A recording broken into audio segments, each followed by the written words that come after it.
मैं आभार प्रकट करता हूं और माननीय राष्ट्रपति महोदय जी के अभिभाषण पर बोलने के लिए खड़ा हूं। एक कहावत है हम लोग के बिहार में, सूप बाजत बाजत चलनियो बाजा, भाग गए वो।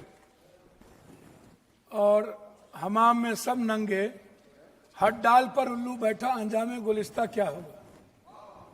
इन लोगों के कैरेक्टर को अभी हम बोलेंगे नहीं, वो चले गए। तो इन लोगों को हम इतना से जानते हैं, क्या क्या बोलते हैं ये, क्या क्या करते हैं झारखंड में, और कहाँ इनका ननिहाल खानदान, सब हमको बोलना नहीं चाहिए।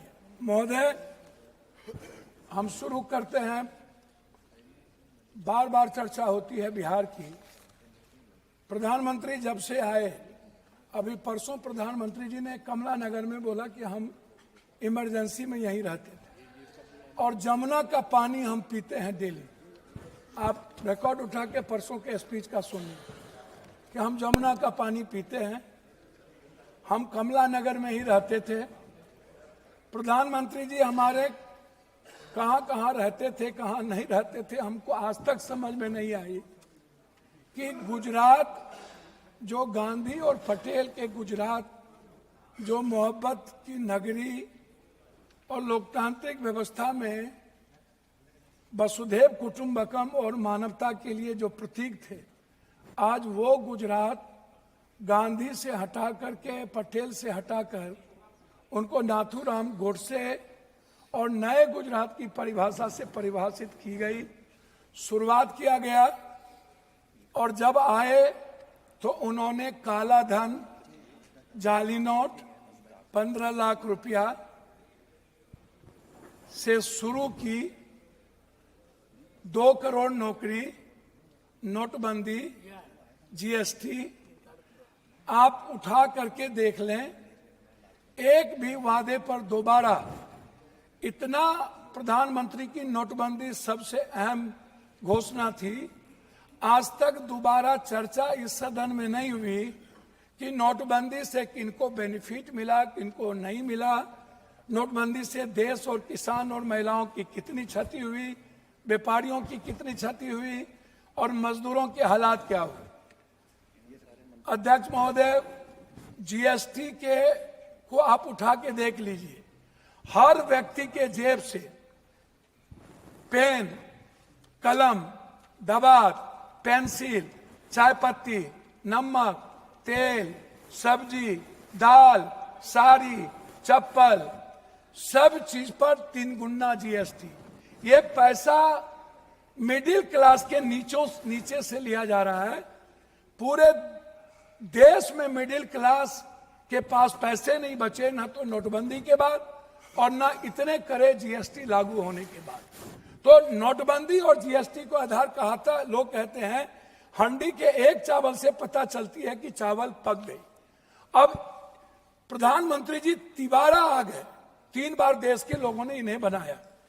हम आपसे कहना चाहेंगे कि अभी जो कुंभ की बात है, प्रधानमंत्री जी हमारे हिंदू के सबसे बड़े, सनातन के विचारधारा कहते हैं कि मैं सबसे बड़ा हूं।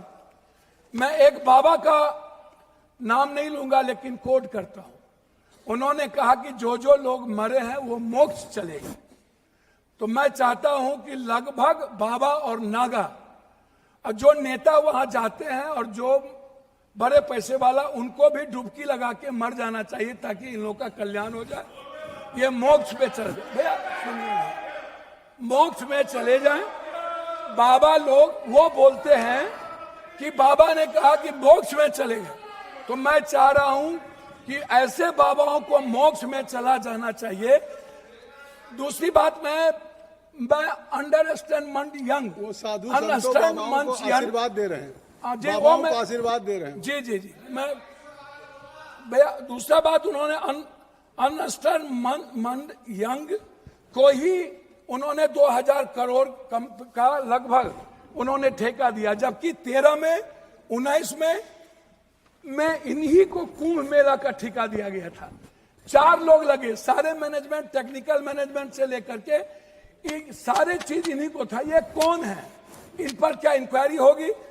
अध्यक्ष महोदय 487 करोड़ का बजट हुआ करता था नेहरू जी के समय, और अब 10,000 करोड़ का बजट है सिर्फ एक कुंभ मेला का। जब नेहरू जी के समय कुंभ में लोग मरे थे तो गिनती थी। जब दुनिया में सोशल मीडिया, इतने बड़े मीडिया प्लेटफॉर्म पे इतना बड़ा बड़ा हमारा मीडिया है, सब कुछ है, एक बार गिनती नहीं हुई, जबकि 600 से लगभग लोगों का कहना है, वहां आंखों देखे, मेरा नहीं कहना है, कि 300 और 600 के लगभग लोगों की लाशें गई और उसको हिंदू रीति से नहीं जलाया गया। क्या हमारे संस्कार इतने गिर गए कि हम हिंदू रीति से उसके लाश को भी नहीं जलाए? इस जानकारी का कोई आधार है? अब मैं दूसरी बात नहीं करूंगा। पप्पू जी, मैं दूसरी बात, अगर इस पार्लियामेंट से कहेंगे इतनी बड़ी संख्या, मैं इस जानकारी का आधार देंगे या आप ये कह देंगे आधार ही के रूप में 300 और 600 लोग मर गए?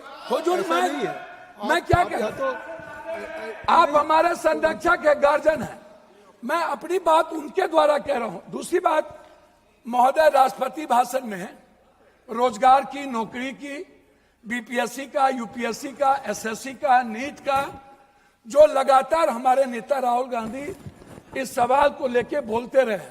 बीपीएससी में हमारे बिहार के बच्चों को मारा गया, लगातार धरना पे हैं, हम कोर्ट गए, लगभग पेपर क्वेश्चन लीक आउट होता है इस देश में। क्या कभी किसी पेपर, क्या कभी मिडिल क्लास या ओबीसी या ईबीसी का बेटा अब कभी नौकरी कर पाएगा? 3 बार प्रधानमंत्री रहते हुए आदरणीय प्रधानमंत्री जी के कार्यकाल में रेलवे की वैकेंसी नहीं निकली, बैंकिंग की वैकेंसी नहीं निकली, लगभग अग्निवीर हो गया। और इतना ही नहीं, नियोजित और संविदा की खेती होगी, परमानेंट नौकरी अब नहीं मिलेगा, नौकरी लगभग प्राइवेट की ओर चला गया। तो प्राइवेट में तो अध्यक्ष जी आरक्षण है नहीं, तो ओबीसी, ईबीसी, एसटी, एससी का बच्चा तो गया। आपने तो हमला कर दिया है आरक्षण पर, 67% आरक्षण नहीं देंगे। अब जाति जनगणना की बात बीजेपी के मुंह से शोभा नहीं देती। मैं कुछ और नहीं कहूंगा, मैं सिर्फ इतना कहूंगा बिहार के बारे में कि जब बिहार की चर्चा होती है, जब ये लोग करते हैं, अभी मैं आपको एक ऐसा चीज दूंगा अध्यक्ष महोदय, एड्रल इंडस्ट्रियल सॉल्यूशन कंपनी, ये निजी कंपनी में सहारा इंडिया भी आता था। सहारा इंडिया लगभग 3 करोड़ लोगों का पैसा अभी झारखंड, आप तो किसी भी स्टेट के साथ सौतेलेपन का व्यवहार करते हैं। आप तेलंगाना देखिए, बेंगलोर देखिए, झारखंड देखिए, झारखंड का आप जीएसटी का पैसा नहीं देते हैं। झारखंड की बंद पड़ी फैक्ट्रियों का आपके रीजन में बंद हुआ। झारखंड में आप, झारखंड की इकोनॉमी की स्थिति क्या है, आप उस पर चर्चा नहीं करते हैं। आप बंगाल पे भी चर्चा नहीं करते हैं। बिहार की जीएसटी का पैसा नहीं मिलता है। तो जो लोग ये बात उठाते हैं, मेरा कहना क्या है अध्यक्ष महोदय, कि एजुकेशन पर कितना बजट आप देखेंगे, ये मेरे पास है महोदय, 2014 में 7.4, 2024 घट के हो गया 6.4, 19 में 2020-21 में 6.6 की गिरावट आ गई आर्थिक विकास दर में। महंगाई की स्थिति आप देख लीजिए सर, ये कहते हैं ना, लगभग 84 से 86 करोड़ को आप कौन सा चावल दे रहे हैं आजादी के बाद? कौन सा? 84 करोड़ 5 लाख चावल पर यह देश पैदा हुआ है। हम 140 में 84 करोड़ जीडीपी की बात करने वाला है। हम उनसे पूछना चाहेंगे कि मेरे रुपये की गिरावट कितनी है, मेरी वैल्यू कितनी है, कृपया और पर कैपिटा इनकम। सर वही हम आपसे है। 9 मिनट हो गया। सर मैं बिहार के बारे में कह के बात करता हूं, जब आप कह रहे हैं तो मेरा कहना आपसे ये है, अभी तक भी तो आप बिहार, मेरा कहना ये है कि आप की जो विदेश नीति है, अभी बांग्लादेश, सर वही आ रहा हूं सर, बांग्लादेश गए थे आईएसआई के चीफ, 3 दिन वहां रहे। भूटान की आधी सरकार चीन में थी। हमारे प्रधानमंत्री बहुत मजबूत हैं। नेपाल के बॉर्डर पर पूरा का पूरा चीन का एयरपोर्ट बन गया, पूरा। सर पोखरा में जाके देखिए, वहां के सैनिक चैन की उतरते हैं। सर एएसआई के एजेंट क्या कर रहा था? सर भूटान के मंत्री चीन में आज 15 दिनों से क्या करते हैं? बांग्लादेश दुश्मन, नेपाल दुश्मन, पोखरा पाकिस्तान पुराना दुश्मन, एयरपोर्ट वियतनाम दुश्मन, वियतनाम चला गया, ताइवान चला गया, चीन हमारा दुश्मन, सबसे बड़ा दुश्मन चीन। अब कंक्लूड सर कंक्लूड कर, प्लीज कंक्लूड। हम सर बिहार के बारे में सिर्फ आएंगे। सर मेरा आग्रह है 2 मिनट सर, 1 मिनट। कि बिहार में क्या मिला। सर हम भीख मांगा क्या गया नहीं बिहार मिला? के द्वारा, क्या नहीं मिला? सर मेरी बात सुनिए ना, विशेष राज नहीं मिला, विशेष पैकेज नहीं मिला, बंद पड़े फैक्ट्री, डालमिया नगर से शुरू करता हूं, चीनी मिल, पेपर मिल, दालचीनी मिल, सिल्क मिल, बंदूक फैक्ट्री, आप उठाइए, आप उठा करके देखिए, सिल्क मिल, जूट मिल। सर मेरे यहां बनमनखी में चीनी मिल बंद हो गया।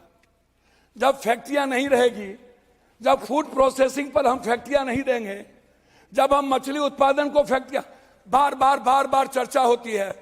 सर मैं बात को खत्म कर रहा हूं, मैं अपने क्षेत्र की बात करूं। सर मैंने अपने क्षेत्र में मैंने कहा कि हमारा जो बॉर्डर है बांग्लादेश नेपाल, इस इलाके में एक एम्स मैंने पूर्णिया के लिए मैंने डिमांड किया। मैं सभी जगह सब स्टेट में 2-3 हाई कोर्ट बेंच है, लेकिन मैंने आग्रह किया कि हाई कोर्ट बेंच हमको कम से कम पूर्णिया में। सर 1 मिनट करेंगे श्री केस सर, वर्मा जी, एक minute Shri case Verma. Sir 1 minute, अपनी बात हमने मांगा हमको हाई कोर्ट बेंच दिया जाए।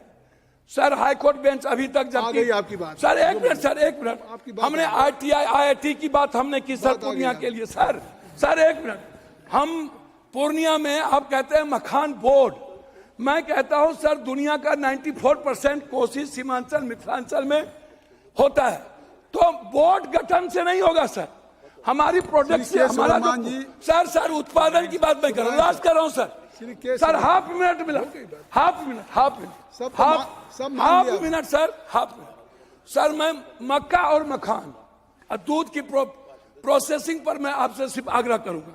हमारा इलाका सबसे गरीब है, सबसे ज्यादा पलायन है।